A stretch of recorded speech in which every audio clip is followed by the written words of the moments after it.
to the cabinet secretary, I've been in spaces and rooms where I have seen the fortitude of different women being shaken. I have seen instances where people have intentfully come to destroy or to circumvent some of the agendas that are being pushed forward by women. Some of you may not be familiar with this, and indulge me, Professor, but Prof. Mugenda, for me, perhaps is one of the most resilient women that I may know, and particularly in the health sector. The hospital, and yes, she deserves a round of applause.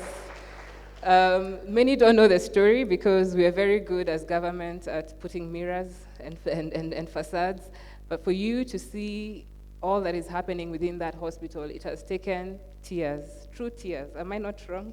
Have we not cried about that hospital? To be able to see all the infrastructure, all the stuff, all the outcomes that are going on right now in KU has taken great resilience and fortitude, and sometimes boardroom fights that have extended all the way to the house on the hill. And so fortitude. Pauline, it's good to see you after so long. Fortitude is absolutely crucial. In all the spaces that you are as a woman, you have to carry that cloak of resilience with you. Ambition. Ambition is important. I think many people have said, and there have been many quotes. I think there's a famous one of, women are told to be ambitious but not too ambitious. Women are told to be, hardworking and aggressive but not too aggressive.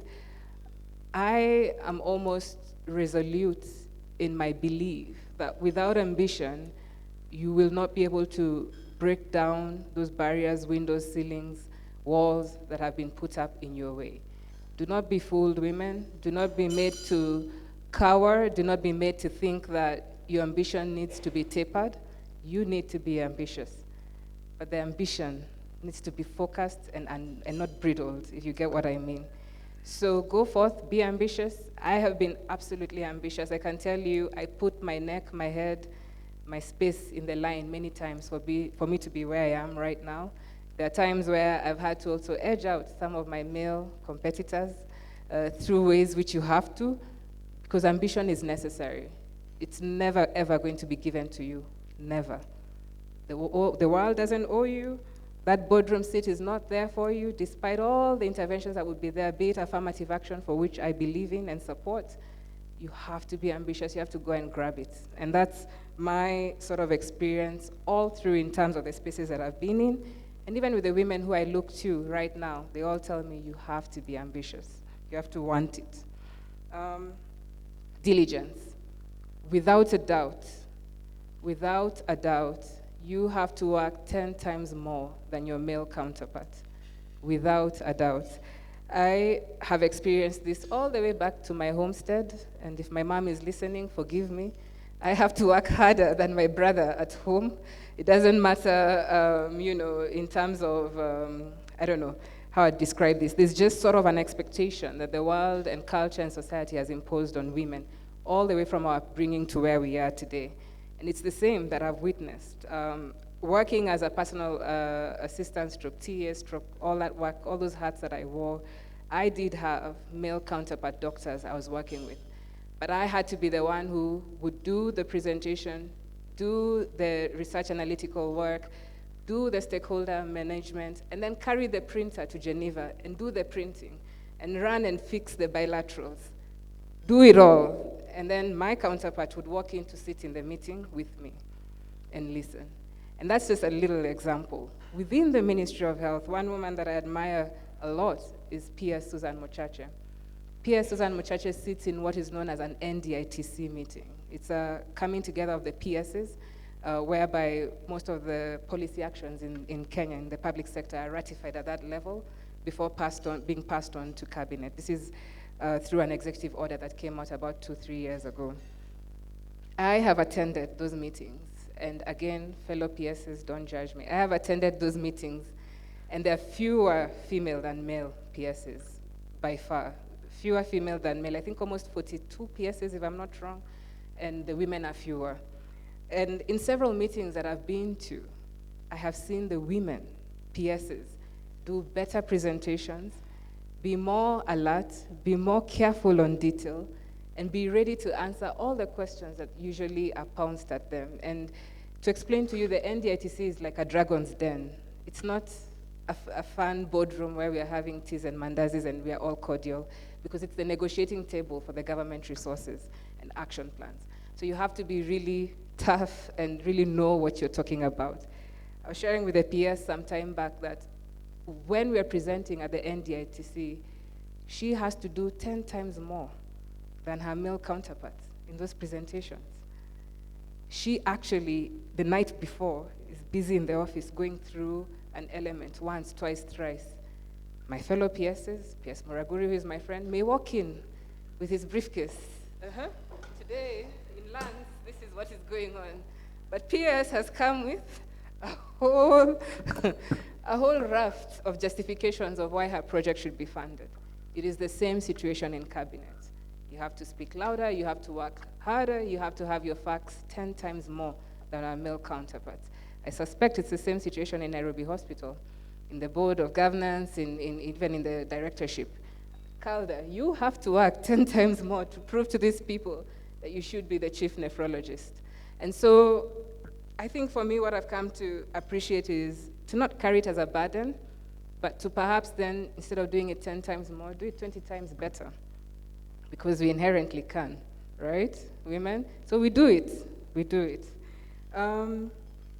Foxy Cleopatra. There used to be a cartoon a long time ago called Foxy Cleopatra.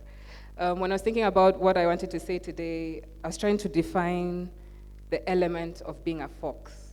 I'm coming to learn, particularly in the public sector where there's a good integration of politics and service delivery, you have to be a foxy Cleopatra. You have to be a woman who's foxy, and by foxy I mean strategic. You have to know sometimes when the river is flowing this way, much like Waititu said, maybe we need to make it flow back up or change the routes of the river. And I've come to learn, funny enough, intrinsically, because women manage households. I'm not married, but you manage your husbands, I'm sure. You manage the resources in the households. It's that skill of a woman to be able to put in place a suggestion, but then to tell Bwana CEO, very good, you came up with that. Very good, Bwana CEO, very good. I can tell you, it's a skill that we may laugh at, it's a soft skill, but you need it. And because you have it as women, use it in the workplace, use it in the spaces where you want to make change for the community.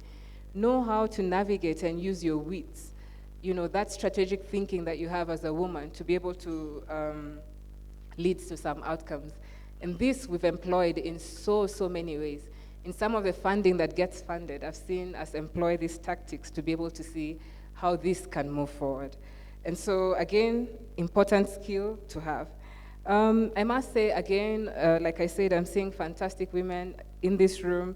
Dr. Ivan Jenga, who is here, she's done a fantastic job, one, in mentoring. I've been able to work with her in hosting different conferences. I say in my story, why I'm here today, beyond my own inherent ability, are the women and men who've held my hand. And that is one such woman. She has helped me learn how to navigate some stormy weathers within the Ministry of Health, and how to also actually work and push towards having outcomes in some of the work that we do. And so I thank Dr. Ivan Jenga for that work. Last year, I think it was last year, because time has gone so quickly, last year during the throes and thicks of COVID-19, it was a very difficult time. And Dr. Calder here was able to support us. We lost a very dear person to us, and she was holding our hand. And soon after that, I met her with a bunch of Finnish professors and very wealthy people in the world, some European billionaires who were trying to discuss some new innovations that we can use when it comes to COVID and dialysis and kidney health. And in that meeting, through listening, because I'd come in then as a representative of government, listening in to hear what thought process was going on, it was clear and resounding that the gentlemen in the room, and they were all men, the billionaires and the professors, had absolute faith and confidence in Dr. Soki, in Dr. Calder.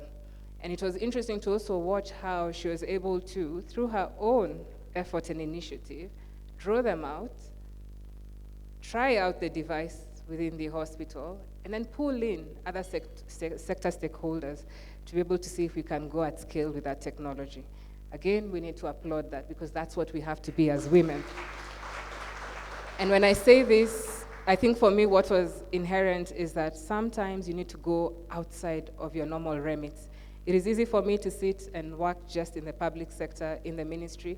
It is easy for her to be a clinician in her spaces and sit there in those spaces. But it takes something extra special for you to reach out and go beyond in all your networks, in all the rooms that you're in. There's always an opportunity. And that's Calda's story. In each and every room you're in, there's always an opportunity. It is for you to grab it and make use of it. Of course, I must say again, very proud of Dr. Makovewala, who is here. I think we all know the work that she's done. I think she's surprised she didn't think I was going to mention her name. Again, fantastic work in the Kenya Health Federation, fantastic work in KEPSA, and fantastic work also in Beyond the Stethoscope. If you're a woman in the health space and you've not engaged with Beyond the Stethoscope, I think you need to, because what she does is she's essentially set up a mentoring service for young doctors, young medical practitioners, where she sits with them and says, okay, so this is the career pathway in the health space. This is then the others beyond the career pathway. This is how you merge the two. And I've been a silent observer and witness of those Beyond Stethoscope sessions. And I think if you have time, an hour or two, spare your time and support that initiative. Because I've had young medical interns, doctors, sort of have a new way of thinking just by a small interaction with people who have already scaled the heights in the industry. And those are the people in this room. And so as I conclude, and there are many people who've done absolutely fantastic work in the sector, it is to say that my call to action to all of you is to take that time to think about the girl, the boy, the young person around your space right now who could benefit from that one extra hour of your time. It's often, it's common for us to get stuck in our spaces and in our work, in our day-to-day. I recently was approached by His Excellency to talk to some young people through the Presidential Award Program. And I remember thinking, of course I can't say no, because he asked, can you come? I'm like, yeah, right. Like I can't say I can't come. It's a Friday. and I showed up, and of course I was there on time, and I was thinking, okay, we need to finish so that I can do 1, 2, 3, 4, 5, 6, all the things that I need to do. And funny enough, I was being called to go mentor and to talk to young people about my experience as a CAS. But essentially, I left there feeling so empowered. One, by the Presidential Award Program, look it up, fantastic program. Two, just by the understanding that you have so many young people out there who are looking up to you, not necessarily for some financial token, but just for an hour of your time to guide them, to give them sort of those words of wisdom, to sort of resound for them the value of resilience, of fortitude, of being foxy, of being strategic. And so really, for me, I stand completely a firm believer of mentorship. It is something that I think you can do in many ways. It doesn't have to be structured, but you have to give it back, you have to pay it forward. We have many directors in health communications, directors who are dealing with Pfizer, directors who are dealing with health IT. Tangira is there. Pay it forward. Pay it forward. It's absolutely crucial. Thank you, guys.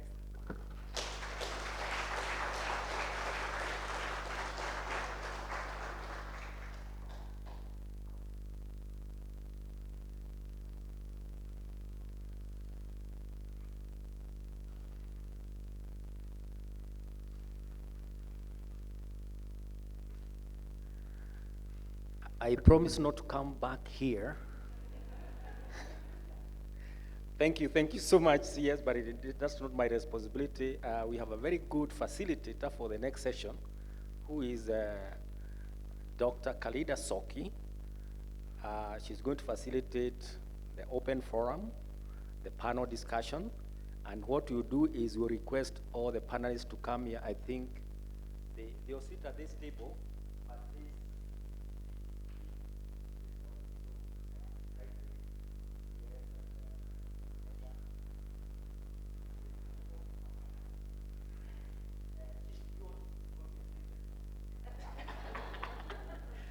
You can face the other side. So let them come there. So we have the CAS as the key speaker, automatically joins the panel. Then we have Professor Mugenda. Or you want to bring them here?